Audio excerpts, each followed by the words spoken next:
Hi. Hi, Francisco. Thank you so much for joining to be on the first episode of Returning to Bolivia. Today we're going to talk about some topics related to return, to your own return journey, and everything related to that. So maybe to break the ice and to start, could you briefly present yourself, including your name, where you were born, where you got adopted to, and your age? Hi, my name is Francisco. I was born in La Paz, Bolivia. I was adopted to a family living in Massachusetts, and I'm 31 years old. We're now here in La Paz. How many times did you visit La Paz? I visited La Paz 4 times. This is my fourth. Can you tell a bit more when was your first time visiting La Paz? Or is it also first time visiting Bolivia or? So, the first time I visited Bolivia and it was only to visit La Paz. I was around 13 years old. And there I would be able to experience life in Bolivia. So eating salteñas for the first time, drinking cocoa tea, kind of combating the high altitudes, and seeing, the various people, the various Bolivians we have here, and as well as a community that kind of reflecting of who I am and who I look like, as well as just seeing the day-to-day adventures and situations and circumstances people in Bolivia are going through. How was for you that first time being back here in Bolivia and seeing people here, and did that urge a second time or not really? Yeah, it was very surreal because prior to coming to Bolivia, my adopted parents and we visited Peru. And so we crossed the Peruvian-Bolivian border.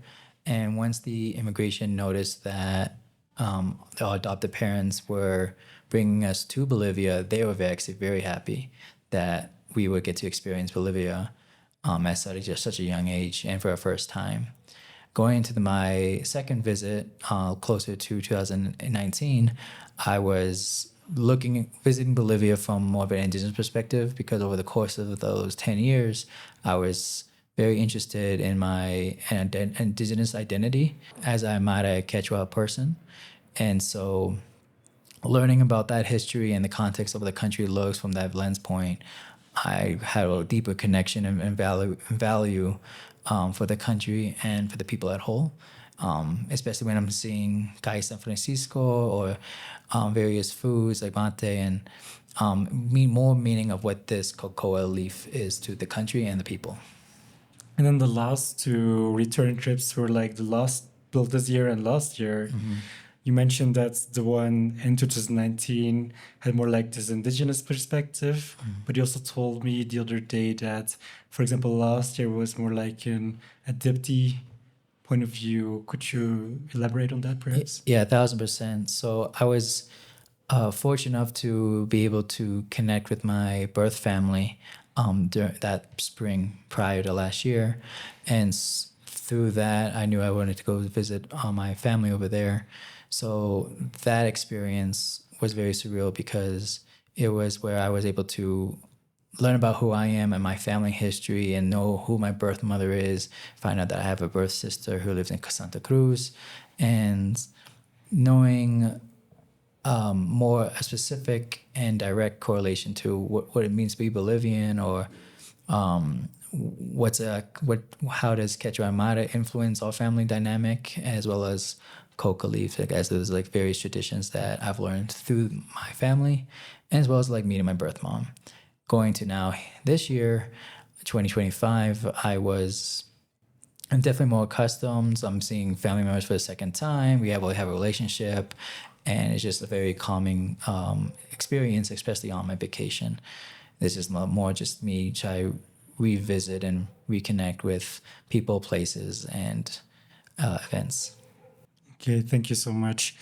So for sure, we're going to elaborate on a few of these topics you just mentioned.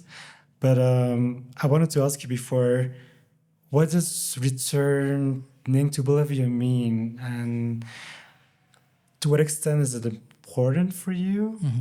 And maybe related to that also, because knowing your work, you've done a lot of also audiovisual material, podcasts, other meetings with a lot of people from the Latin American diaspora.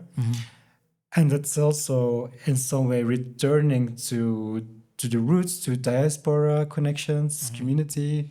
So the first thing is like the physical reuniting. So going back to Bolivia, and then it's more for me like conceptually and understanding my history as it relates to Bolivia. During when I was born in 1993, Bolivia's like socioeconomic status was not the greatest, and my birth mother wasn't able to finance my living conditions, so she put me up for adoption. So then go living in a predominantly white neighborhood, although my adopted father is Bolivian, and that's why he wanted to have a Bolivian adoptee. There were more cultural things that I have learned growing up, but there's also some things that I had to grow and learn on my own. And by visiting the country, learning about the history from Tupac Katari, Bato Sisa, Simon Bolivar, to Evo Morales, and currently the president right now, Arce. So it's really from that standpoint, I've also learned on reuniting. And then just as far as like community is concerned, like, just not only you, but, Laura and other adoptees who've become like pillars of like, and comfort in my story, in my journey with adoption and also Bolivian identity.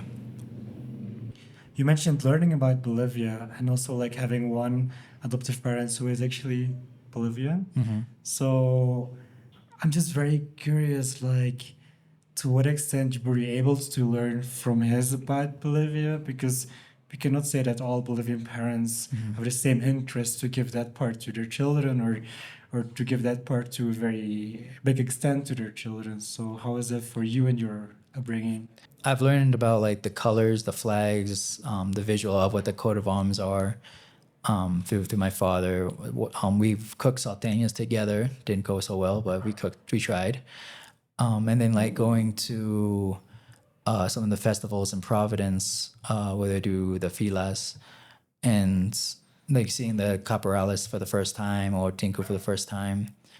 That kind of just set a foundation to like growing up later on, where I was fortunate enough to have like extensive research of like Bolivian history, actually joining caporales in a group in New York, and just having my own like various opinions on like Bolivian culture and like things I do enjoy and dislike. And did you also learn like the Spanish language or? Oh, yes. So Spanish was not really spoken in the household that often. Fortunately, though, I was able to speak Spanish when I lived 2 years in Mexico. In 2000 and 2001 was in second and third grade, and there I was able to like speak the language and know a little bit more. And then in the United States, from middle school and high school, there are Spanish classes where I took. But the really changed where I became a little bit more fluent and have a better pronunciation and have conversations in Spanish was when I took like 4 months in Chile, where I was like teaching English as a foreign language, but being in a Spanish speaking country, I was able to like really immerse myself to learn the language better. Okay. But to summarize, you weren't raised like bilingually or? That for the most part, no. But I was also not really adamant in doing that myself. Yeah, that's interesting as well, because I think, and especially for people who are listening, like being adopted from Bolivia doesn't mean that you directly are interested in the language, culture, and stuff. And I think at the same time, it intersects so much like with other Bolivian diasporic communities where you also have a lot of people who have both Bolivian parents or like Bolivian and from the States perhaps, but they also don't learn the language. And I think that was also for me like back in the time a surprise to that there's so many people who have very similar experiences. You returned back in 2019 and then last year and this year. What was the reason for you to return back in 2019? What part of your life journey were you, which incentivized your return to Bolivia? My adopted parents and I have had time off because we had summer vacation. They're also educators. They had that summer, I had that summer. And so it was an opportunity for us to see the country again. And last year, was that also the first time you came on your own here to Bolivia? Yeah, last year was the first time I came on my own. Didn't feel lonely because I have friends like you to comfort me in this space. And then that reason was because I was able to had the opportunity to see my birth mother who lives in Cochabamba and my sister in Santa Cruz. And so taking that step, and again I teach high school math, and so I had that summer off as well, and so I had that time and opportunity to do so. If I can focus a bit more on the whole reunion you had last year, what was the start for you to decide, like, okay, now I'm interested in finding with my Bolivian family? How did that start, and how did you start doing the search? So the search really started in high school, where I was just like trying to be more culturally relevant to like who I am as Bolivian. So I co-founded a multicultural group called AHANA, which stood for African, Hispanic, Asian, Native American. And so that led to like in college where I joined a fraternity where I was able to learn about Bolivian history, Latin American history, Pan Americanism, and that whole Latino Latin identity.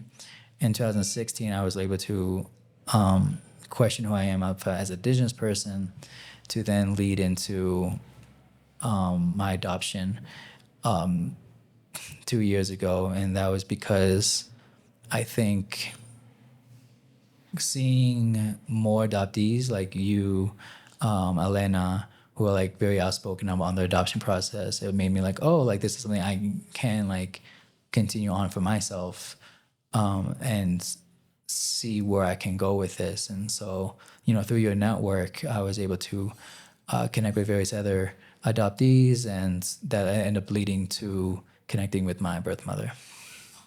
But then, so I understand it's like part of a bigger journey, right? To get back to the roots, to get back to the origins. But what was the factor or factors that incentivized to do your search last year, and for another example, 3-4 years ago? Just meeting other adoptees, really. So in college, that's where I first was welcomed into like a Latin American community. In 2018, 19, 20, I was like really welcomed into a Bolivian community. And then that kind of spread into like an Andean community, which ended up spreading to an adoptee community.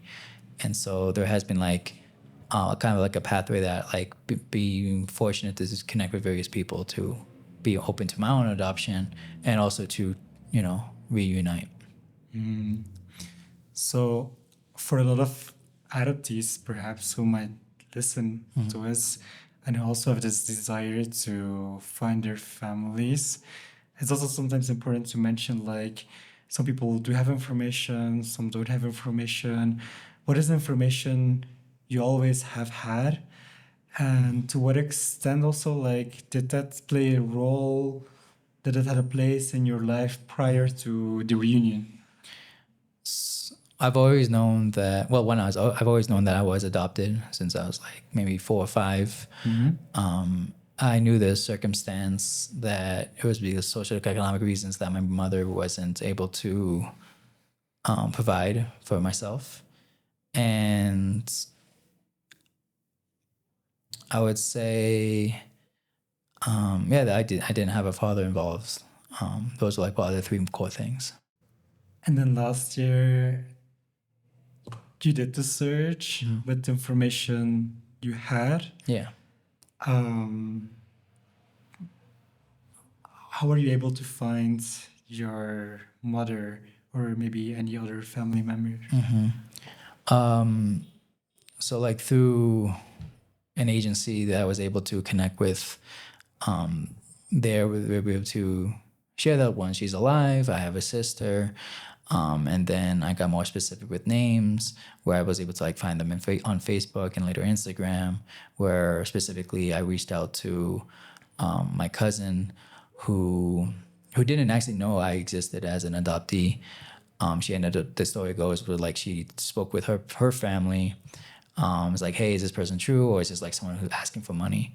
But that my cousin's family knew that my mother had an adoption, and especially the post or no, the message I shared had a photo of my mother at the time, so I did also have some information on generally what she looks like, and then from there I was able to talk to my her older brother, who eventually shared with my birth mother that I'm looking for her, that I would like to reunite this upcoming summer, and just let us know more about each other, to kind of have more of a reunite the family. So your cousin was the first contact you had with your Bolivian family, and the cousin then talked to their parents to verify the story. Yes. Okay. And you also mentioned like this picture you had of your mother in Bolivia. Was it a picture you got through the search, or was it a picture you had because an adoption procedure? It was a photo that my parents had this whole time, and when I was like questioning and asking for it, they actually was like, "Oh, here it is." My adopted parents were very positive and proactive and supportive with me reuniting, and so from birth certificates, photos, they were definitely supportive in that role. So I got to see her, and I was like, "Oh, she kind of does look like me, or I kind of do look like her." Yeah. At what age did you receive that picture? 30. I was 30 years old. Okay. So like last year. Yeah.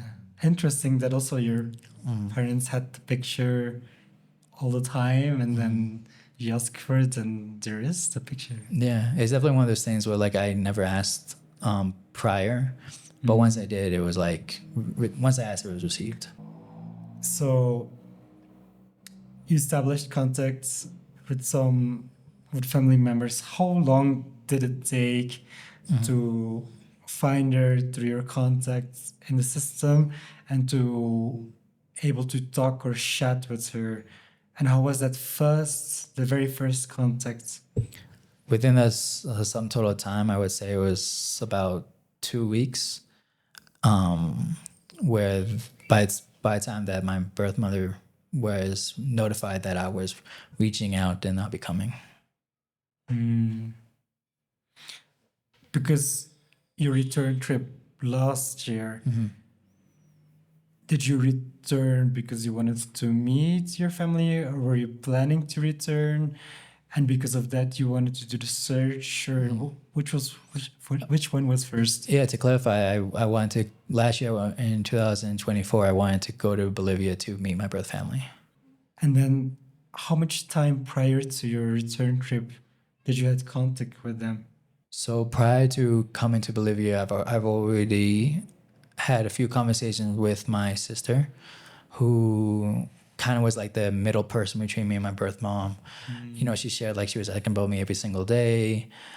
She was saying, she is looking forward to meeting, and we FaceTimed, we chopped it up. She knows a fair amount of English, and then I think maybe 2 months later, I was in Bolivia. And then you came to Bolivia in 2024, I think June. Yeah, June. And you first went to La Paz and then you went to Cochabamba, right? Correct. One of the main things I went to La Paz was also celebrate the Andean New Year. And so going to having like the pre-day, the after dates and everything, and having those ceremonies and celebrations was definitely a highlight, within my evolving identity as an indigenous person. But then right after that, I would, go to Cochabamba and be there for like another 2 weeks. So it was like a month trip in total. 2 weeks in La Paz, 2 weeks in Cochabamba. And it was a great month. How was this very first moment seeing your birth mother? Prior to that, it was just very surreal because I will remember just as soon as to get from La Paz to Cochabamba, I took a plane, and I like just seeing that gate open.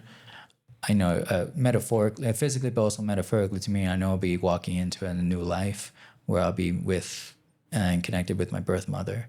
And so that was very surreal.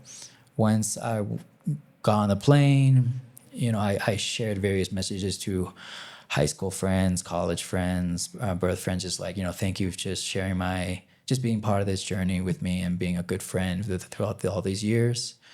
Then going into actually meeting her, it was only a little awkward just because I saw her, she saw me, but I had to get my bag. I couldn't just go and hug her and come back. And so, I was like, oh, hi, there she is. And then got my bag, and then we had a really big, strong hug. Her first words to me was to say, I'm sorry. And, then my cousins were all around. One was driving us all around, and there was just like being all fun spirits. And so it was a very positive time. And I can elaborate more, but is there questions I consider from that? Perfect. Because also, like, sometimes this first reunion in some cases might be also very intense with a lot of emotions. Like your first time meeting her, how many time did you spend together? Like a few hours, and then you got home? Was it an entire day? If you could contextualize it a bit more. So once we met at the airport, we went to my cousin's van, who drove us to a dinner spot. We had charque de res, and there, that location within itself was actually a very comfort, because like in the restaurant there were like paintings of the Beatles and the Three Stooges, which growing up, like those were like figures that I would be watching and listening to for a lot. And so like, oh, that's kind of funny and cool. But like once we have our dinner meal, just eating charque, it wasn't the first time I was eating it. And then just getting to know, like, her favorite color is also red. Looking at our hands are very the same. We have very similar, like, facial structure. We have the same laugh, which I really enjoy. And so we're getting to know each other on that surface level, as well as meeting my cousins and my other cousins and who they are. I have one who's like a shaman, another who's in college right now, and another's like a DJ, taxi driver, like so many hats. And so just knowing that family structure, we then went to my mother's apartment, which was also a very surreal experience because although her apartment is like furnished, the building itself was not finished, and so there's still like cement everywhere. It's a shared bathroom for like 6 people, and the walls weren't always and windows weren't always like completed. So it was like someone could literally just like fall off and break their leg. But then from there we moved into like the Airbnb that I was living in, and spend even more time getting to know each other, the family tree, and answering all the questions I really have. Okay. I think among a lot of adoptees, there's always this question of like nature, nurture. What is inherited? What is something we learn by socially? What did you learn about yourself? Because you mentioned like the hands, but like perhaps character-wise, interest-wise, did it make sense? Or I don't know how to pronounce my question correctly. but I hope you understand what I mean. I mean, genetically, like, you know, hands, face structures, I'm sure there's the science to that. As far as like, even this year, my birth mother told me about her work ethic where she's like 100% on time. She never owes her boss any money selling Coca-Cola. And she's like always having a constant flow of money because she is selling stuff. That kind of resonates with like my work ethic as an educator, department chair, like a scholar. But that also something that I've picked up and learned from my adopted parents as well, because they definitely put like an extensive amount of work in their careers and their aspects in lives. Where even from my end, I never thought they would be working. They were working hard, but like when we speak back on it, they're working extremely hard. They just never let us. They didn't let me know it. And so like work ethic is something I definitely gathered from both, you know, parents, whether it is nature and nurture. Other things. My birth mother is definitely a people person and people pleaser. So like in that particular year, also now I'm learning about like boundaries and you know, taking time back for myself and seeing kind of her navigate those situations as well is something I'm also learning from her in her pursuits as well as on my own. And because when I was hosting a meal for all the family members of my birth family, you know, she came 2 hours early. She made sure everything was cooked and prepared. She took days off of work so that she can actually be with me.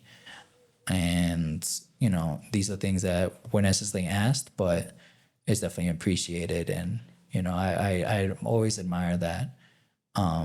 We can talk it simply, but, you know, I have two identifications, one in Bolivia and one in the U.S. So in the U.S., I'm Francisco Escobar. In Bolivia, I'm Valderrama. But as we're going through these things, trying to get an ID, she knows everybody, or she knows someone who does something that could help someone out.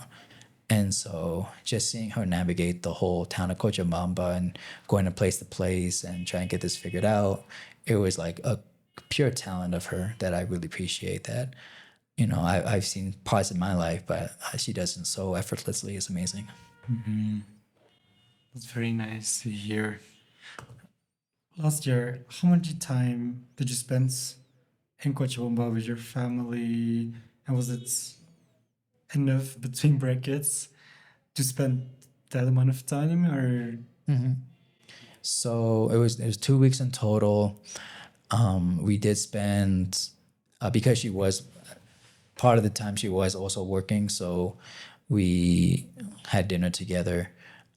We watched a movie together. On the weekends, or on other days,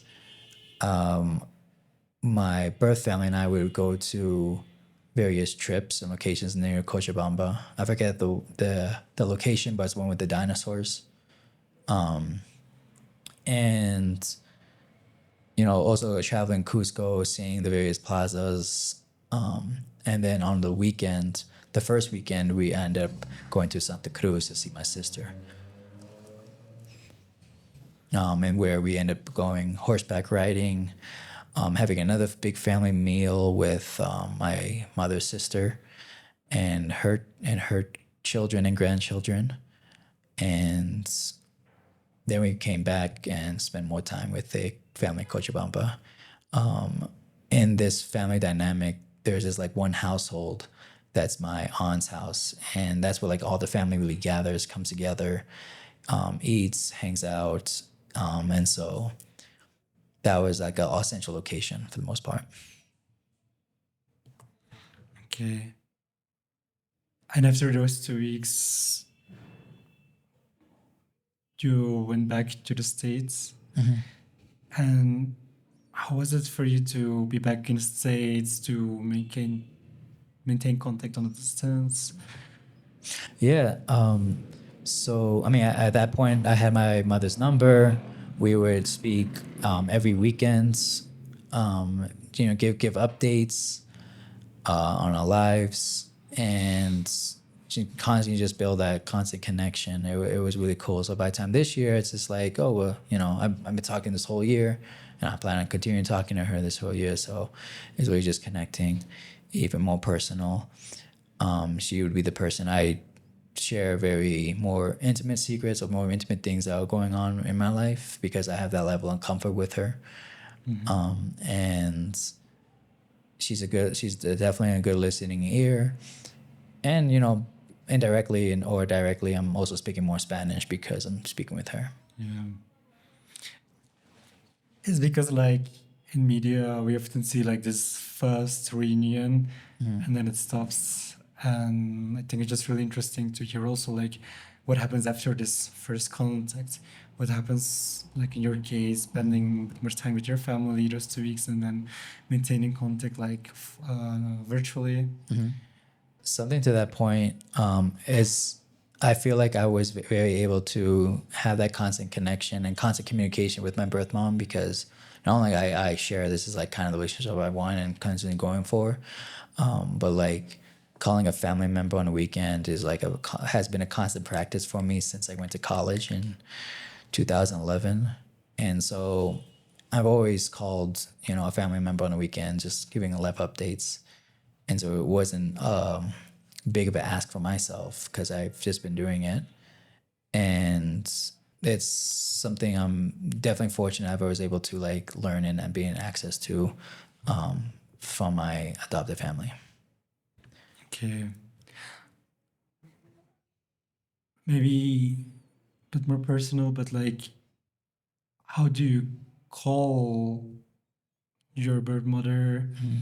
Do you consider her as family, as a parent? Is that something that has to grow, or was it directly something? I mean, at this point, it's like she's my mom. She's always been my mom. Depending on the conversation, I may say birth mom or mom. I may say madre instead. And so that's usually like the language I use to address her.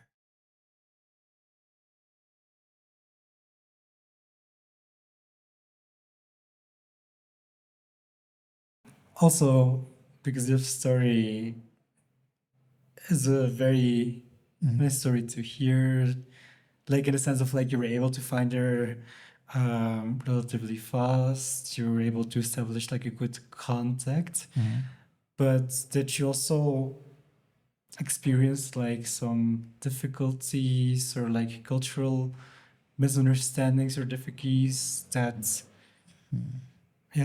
and reconnecting with her? Or Yeah, I mean, I definitely came in that space with like some misconceptions. Like, so knowing Bolivia and knowing that I was in La Paz, my assumption is like I'm a descendant of Aymara people, and like, although I do have like some family members within that space, my family speaks more Quechua than Aymara, and so that was like something I got more clarification on.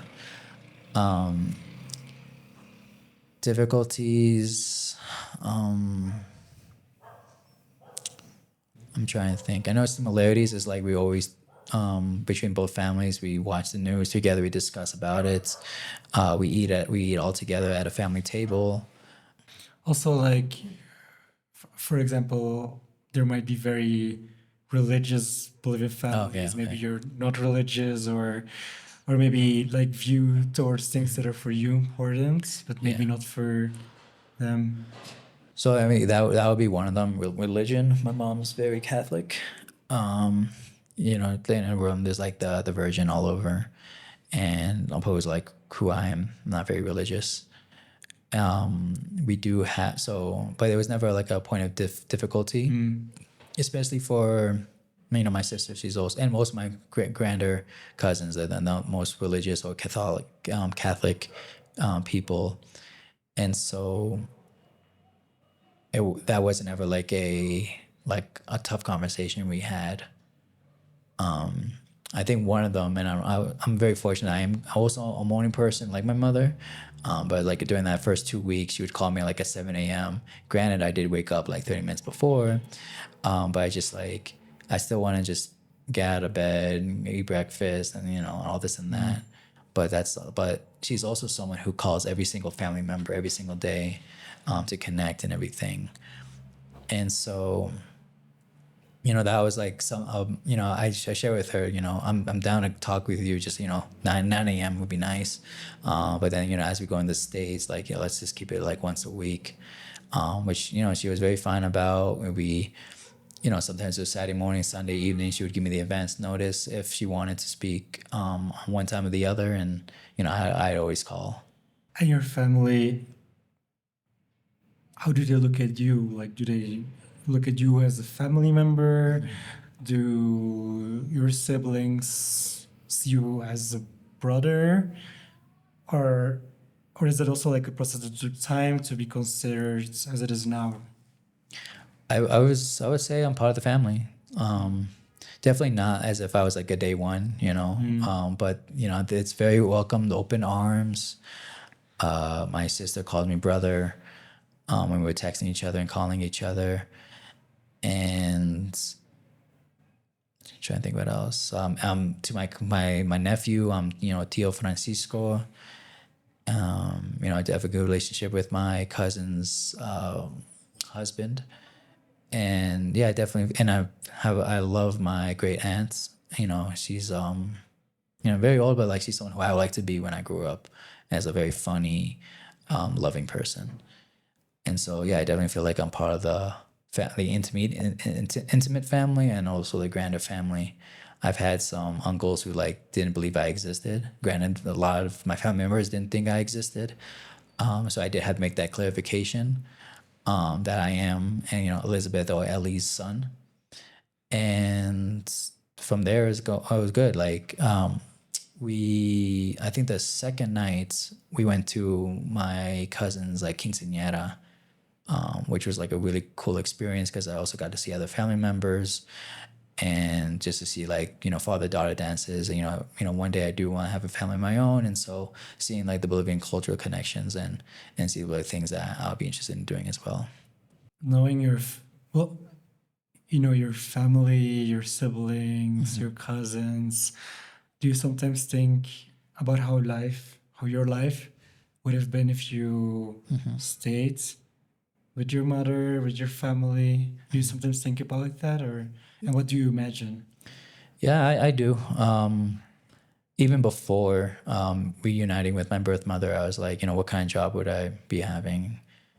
But like I can only make kind of connections with like my cousins and my sisters. So like whether it's like graduating from college later on in my life, whether it's being a taxi driver, whether it's but also on one end, like I could have been an engineer because a lot of my family members are engineers. Yeah, the probability would not have been, a very like financially lucrative a job. I did ask my mom like if I wasn't adopted, what would be different, and she just says like I'd probably been married by now. Also, like an important thing you mentioned in your story is that you were born in La Paz, your adoption took place in La Paz, but in finding your family, they do not live in La Paz, but in Cochabamba. And you also mentioned to me, like, prior to the recording, that your family, on your mother's side at least, is based in Cochabamba.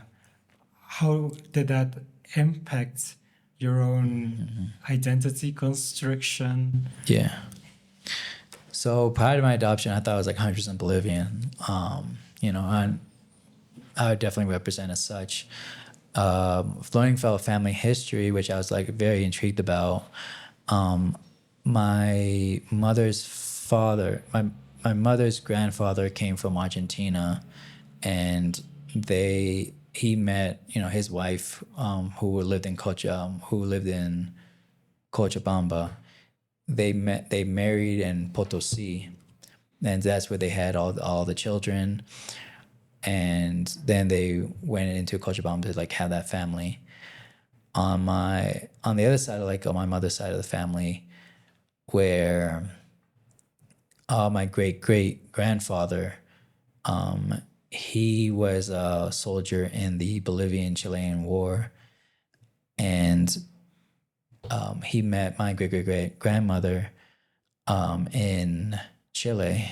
So like the family story goes, like he may have lost the war, but he won the woman, and so they would then start their family as well. Soon you're going back to the States. Oh wait, stop. Wait, can we answer that question again? I just remembered it now. Damn. Yes. All right, so like, Okay. yeah. So prior to me reuniting with my birth family, I thought I was like 100% Bolivian.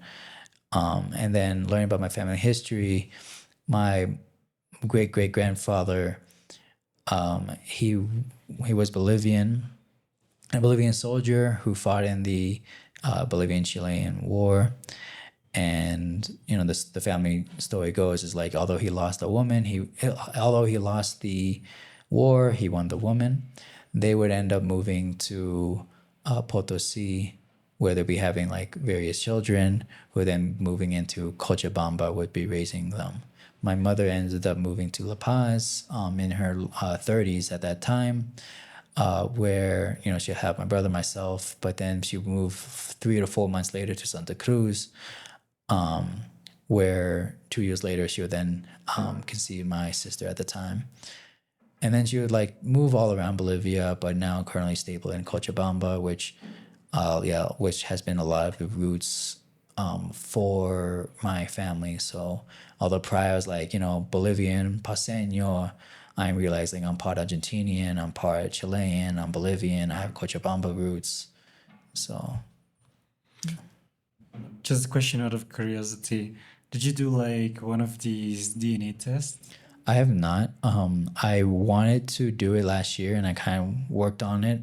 But I would definitely just need more support in terms of like filling out the like I didn't do 23andMe. I didn't do the DNA test, but I am trying to do like ancestry.com, well, by filling in all the family members' information, who they married, their sons, and making the family tree, I would be able to like find more about that.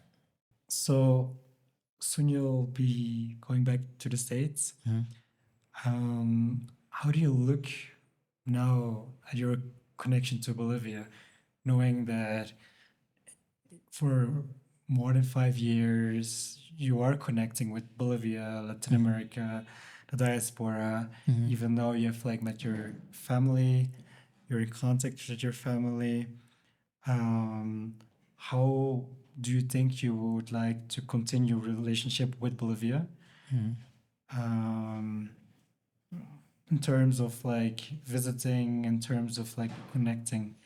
Yeah, I'm always going to like, you know, represent Bolivia. I am Bolivian. I will add that like I have Chilean and Argentinian within me. I have I have coal miner, the quote unquote coal miner blood within me as coal mining. So was one of the jobs my mother's grandfather was doing. Constant keeping me in connection with my sister, my mother. My mom did like ask me to make a promise that, you know, if she was to pass away, that to take care of her daughter, my sister. And you know that was already expected of me. Like I already expected myself to do that either way. And yeah, just continuously have like, you know, that Andean pride, Bolivian pride, and I'll be going to Argentina in 2 to 3 weeks, and so you know I get to see that side as well. Would you consider like staying longer time in Latin America, Bolivia, or It really depends how life goes. I know for the immediate future, I'm currently like the math department chair at my school, so I definitely want to have at least 3 years under my belt, and from there I can like reassess my work, my life, and my pursuits from there. By also that time, I'll be like finishing paying off college debt and housing debt and all this other stuff. So I get to have like that flexibility. So yeah, I'm open to it. Yeah. coming to end with this first, as we're coming closer to the end, like, do you have like any recommendations for fellow adoptees who are in the reunion process?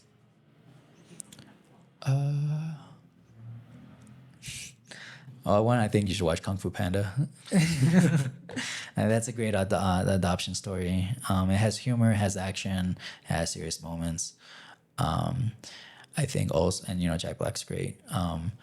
I think, if you're, be open to the possibility, be flexible, be fluid, do have your boundaries, do, communicate, however wish you may. And, if there's not a timeline for you to reunite with your family, it's things happen for a reason. Things don't happen for a reason. And so, I think the courageous step is like asking yourself, like, what do you want to do? How do you want to go about it? Connect with the various adoptees that are open and vocal about all of their story. And know that like yourself at this age, whenever you're listening, there's